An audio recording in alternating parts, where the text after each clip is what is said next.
Hello guys! Welcome to Jaya and Family Vlog. So, for today, magchika tayo. Yung experience ko nung pumunta ako sa India na first time ko. So, kinakabahan ako nung pumunta na kami sa airport. Hindi ako mapakali kasi iniisip ko kung ano yung reaction nila pagkadating ko doon. So, since malayo yung bahay nila sa airport, ano din, 1 AM na yata kami dumating sa India, ay sa airport. Ano, 11, yes. 11 PM. And then, 2 hours drive kasi galing sa Delhi Airport, papunta sa bahay ng biyenan ko. So, pagkadating namin doon, ano na yung sa tradisyon nila, may kain sila sa'yo na sweets, and then, mailalagay sa noo, gano'n. Tapos, pagmamano ka na doon sa mama at papa niya, gano'n. Tapos, sila, ko pa din sila. Pero, gising pa din sila. Kasi hinahintayan niya kami kasi excited sila na makita na yung apo nila. Advertisement muna tayo kasi nandito yung patuta ko. Hello!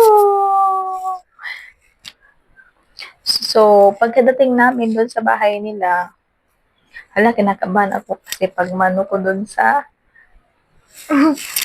tatay ng asawa ko. Parang hindi siya good mood. Siguro antok din. Nagkamatanda na rin. So, tapos, ayun na. Natulog na kami kinabukasan. Yung maayos naman pala, mabait naman pala siya. Pinakausap niya ako, kinamumagahan, no? Tapos, after, few days, nabigit ko yung bahay nila, no? Kasi, naalam ko kung ano yung gagawin nila doon. Pero hindi ako gumising ng maaga, no? Hindi sure yan. Kasi, kadalasan, yung mga, daughter-in-law, gumigising sila ng maaga para tulungan nila yung mother-in-law nila na maghanda ng almusal. Pero ako, ang tagal ko gumising. Ang kintindihan din naman siguro nila kasi nga, yun na din naman ako, na, ano tinitingin mo? Dahil ka ngayon Tapos, nadidisturb tayo ang kwento natin. Kasi may wait-wait dito eh. Tapos, yung, asawa ng magbisaya nga tayo para din nila church. Kaya nanglibak man din. Ang kamanghuran, asawa sa kamanghuran, maldata siya, attitude. Tapos, pinagkikilaman niya yung mga shampoo ko, yung mga sabon ko, inaalam niya. Tapos, inaalam din niya kung ano yung papahid ko sa mukha ko. Ayos So, nung time na yun, so parang ayoko sa kanya. Naiinis ako kasi ginagamit din niya yung shampoo na nagpapaalam sa akin. Tapos, tinitipid ko yung shampoo na abot sa, araw na uuwi na kami. Kasi anong gagamitin ko? Ayoko naman gumamit dun sa shampoo nila. Uwi yan. Hindi naman sa uwi, no. Nasanay lang talaga ako na sa shampoo sa Pilipinas. Ganun yan. Tapos ang gusto ko, nagpapaalam. Hindi nangubi ba? Tapos, ang kinainisan ko sa kanya, yung naglalaro yung anak niya at saka yung anak ko. Hindi continue. Naglalaro yung anak niya at anak ko. Tapos, nagtatalo silang dalawa. And then, hindi ko na-expect na kukunin niya yung laruan kasi nga, ayaw ng anak ko na ibigay sa anak niya, di ba? Kasi nga, nagtatalungan sila eh. Tapos, kinuha na yung laruan, tapos sinapon niya doon sa ilalim ng kama. Naiinis talaga ako nun. Sarap niya iuntog sa pader.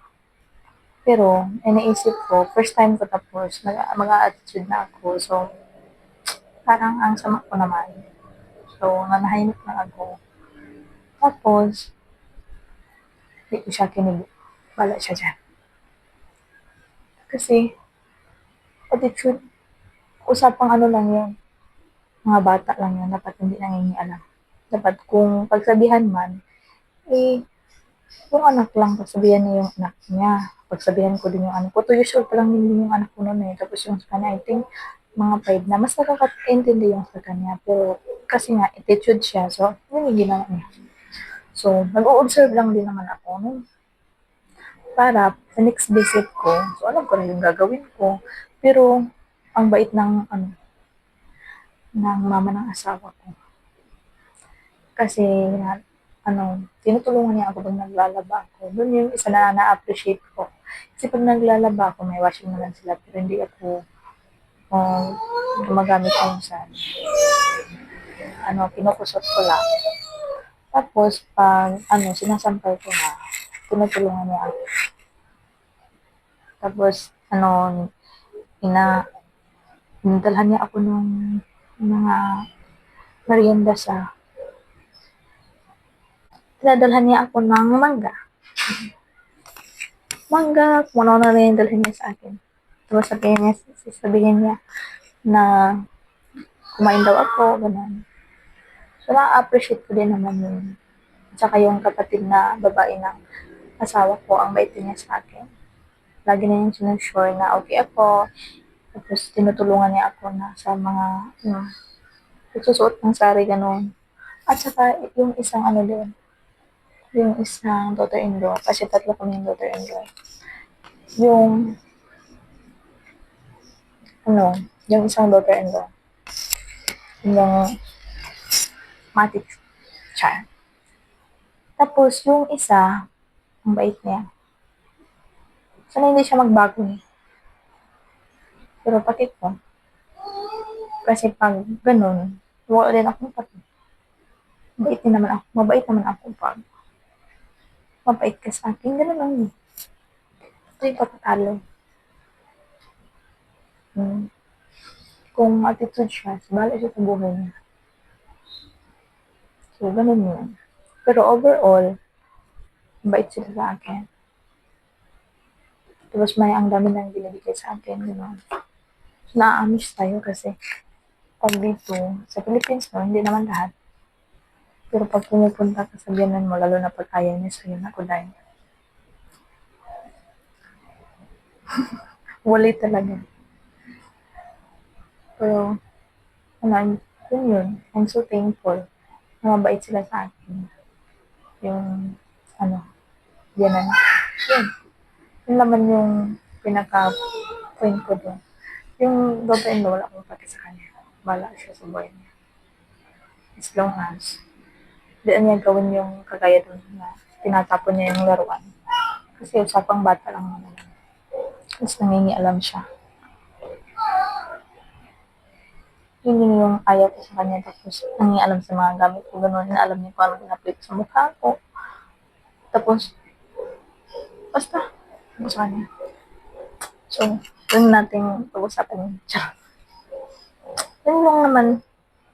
Tapos yung mga tradisyon nila, mag-adjust lang kayo. Yung mga tradisyon nila. Mabilis lang naman magkasama. Kung ano yung, wag mo nang pupuntahin kung ano yung gusto nila. Ganon. At saka, kung ano yung gusto mo, sasabihin mo din sana para maintindihan ka nila. Ganon. Thank you for watching. Please like and subscribe to our channel. Bye-bye.